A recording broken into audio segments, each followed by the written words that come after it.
Hello. So I was looking on the internet and I didn't really see any other explanations about this, so I thought it kind of cleared up. So maybe you were scrolling through Instagram and you saw someone comment nothing. And you're like, oh, that's kind of cool. Maybe I'll try. So you hit the space bar and you're like, wait, I can't do it. I can't do this. Well, I'm here to tell you. And there is one thing. It can only be done on iPhone, not Android.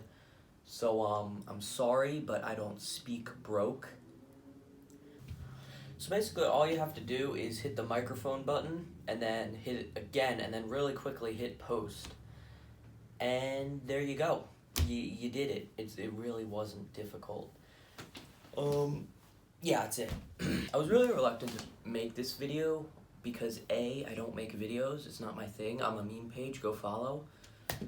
But another thing was, it was really funny that like most people couldn't do it and they kept asking me, how? And I thought that was kind of funny. But I think I should just do it because this video, there's a slight chance this video could get a lot of views because there are people still trying to find out how. So yeah, that's gonna be it, I guess. I mean, like I said, I'm not a YouTuber, so I don't really have an outro. But if you have any other questions about the Instagram, be sure to leave a comment down below. And maybe I'll make a video about it, who knows. Yeah, bye-bye. This is the chair of knowledge. We learn knowledge in this chair.